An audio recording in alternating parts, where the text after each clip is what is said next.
Good morning, friends. Hello, standard second. I am welcoming you in the English lecture. In the previous lecture, we have discussed about the chapter sentence and also we have learned the exercise C. Today we will learn about the exercise C and D. Exercise C से हमें continue करना था. Join the group of words in a column A with those in column B and make a sentence. क्या करना है हमें इस exercise में? इस एक्सरसाइज में हमें जो join the group of words है यानी कि कॉलम ए और बी, यहाँ हमें कॉलम ए और कॉलम बी है, क्या करना है? कॉलम ए है उसको कॉलम बी के साथ मैच करके एक सेंटेंस है वो बनेगा, यानी कि इनकम्प्लीट सेंटेंस हमें दिए हैं. फर्स्ट देखो तनु एंड मनु, ये इनकम्प्लीट सेंटेंस है, इसको हमें कॉलम बी से मैच करके ये जो सेंटेंस है उसको कंप्लीट करना है. तो Tanu and Manu are playing football. देखो मैंने फर्स्ट को डी के साथ मैच किया है. Tanu and Manu are playing football, यानी कि तनु और मनु फुटबॉल खेल रहे हैं. Tanu and Manu are playing football. My birthday is in June. मेरा जो बर्थडे है वो जून में आता है, जून महीने में. मैंने सेकेंड को सी से कम मैच किया है. Third the flowers in the garden are very pretty, यानी कि जो गार्डन में फूल है वो बहुत ही प्रिटी है. देखो मैंने ए के साथ मैच किया है थर्ड को. The flowers in a garden are very pretty. I want to eat vegetable. I want to eat vegetable, मुझे सब्जी खानी है. I want to eat vegetable. I like studying English. मुझे इंग्लिश पढ़ना अच्छा लगता है. I like studying English. Aryan and Aarav are sibling. Aryan and Aarav है वो सिबलिंग है, यानी कि दो सगे भाई है. उसी तरह 7 the jungle book is a great movie. जो जंगल बुक है वो बहुत ही अच्छा मूवी है. Children like to watch cartoon, यानी कि बच्चे को कार्टून देखना अच्छा लगता है. Children like to watch cartoons. तो यहाँ एक्सरसाइज सी कंप्लीट होती है. क्या किया हमने? ए और बी को मैच करके एक सेंटेंस बनना है. Tanu and Manu are playing football.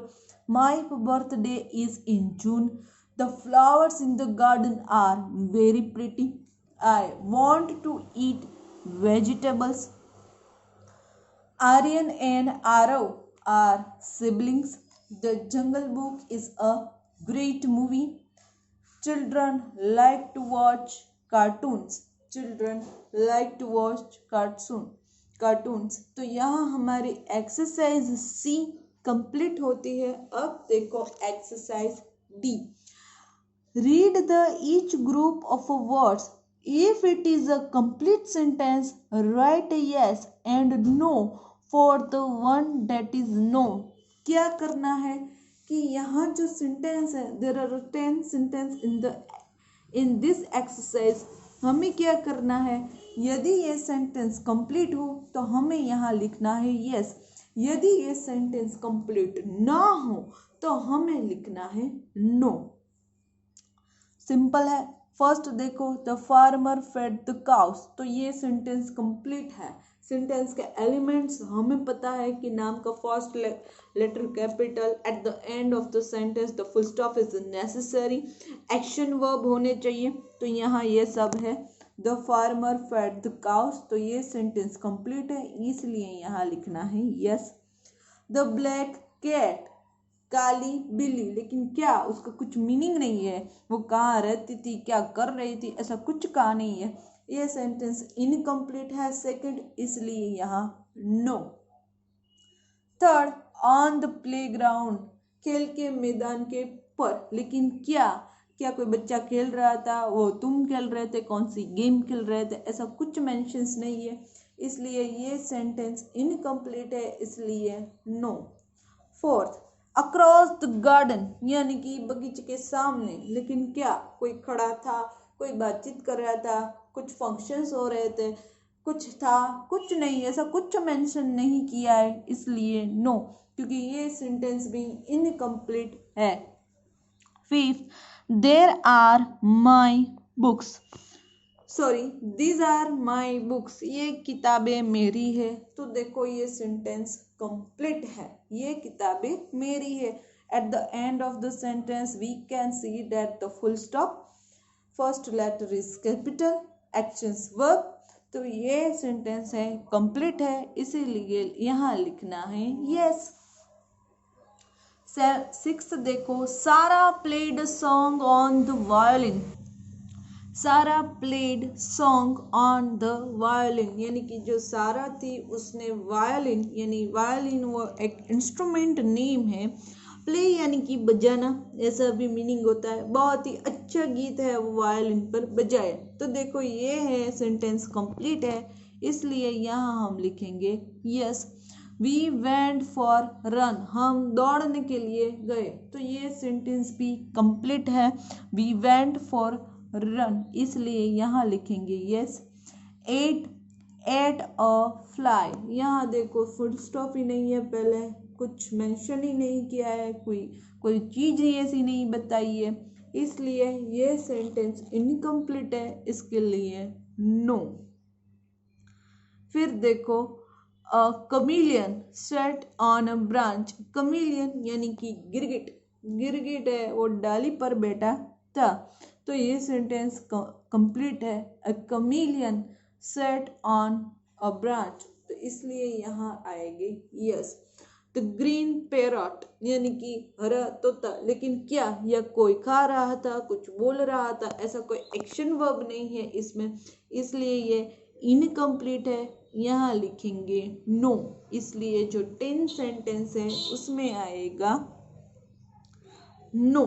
तो यहाँ हमारी एक्सरसाइज डी कंप्लीट होती है। एक्सरसाइज डी में हमें क्या करना था, हमें यदि कोई भी सेंटेंस कंप्लीट हो तो यहाँ लिखना था यस, यदि सेंटेंस इनकम्प्लीट हो तो वहाँ हमें लिखना था नो। देखो फर्स्ट, द फिर से, the farmers feed the cow, yes. The black cat, no. Third, on the playground, no. Across the garden, no. These are my books, yes. Sentence is completed. Sarah played a song on the violin, sentence complete है इसीलिए yes. We went for a run, yes. Ate a fly, no.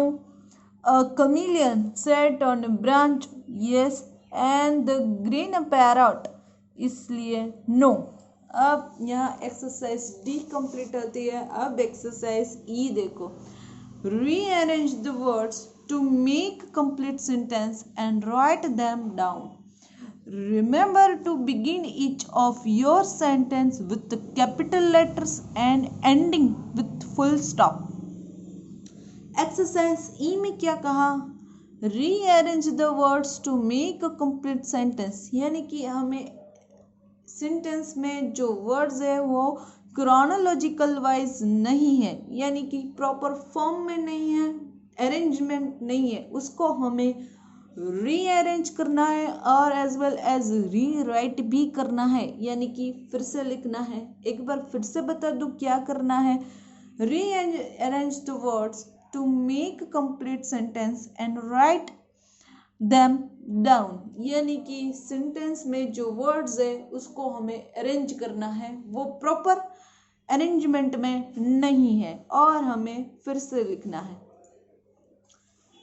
Remember to begin each of your sentence with the capital letters and ending with the full stop। और आगे क्या कहा, क्या करना है कि यदि कोई सेंटेंस आप स्टार्ट करो लिखने में तो आपको उसका फर्स्ट जो लेटर है वो ऑलवेज कैपिटल रखना है, यानी वो कैपिटलाइज्ड होना चाहिए फर्स्ट लेटर। जैसा सेंटेंस का एलिमेंट है कि सेंटेंस का फर्स्ट लेटर कैपिटल होना चाहिए, तो ये उसी तरह है। और हमें eight the end of a sentence जैसे फुल स्टॉप, है वो हमें लगाना है। तो इस एक्सरसाइज को हम नेक्स्ट सेशंस में कंटिन्यू करेंगे। Till then good bye to all.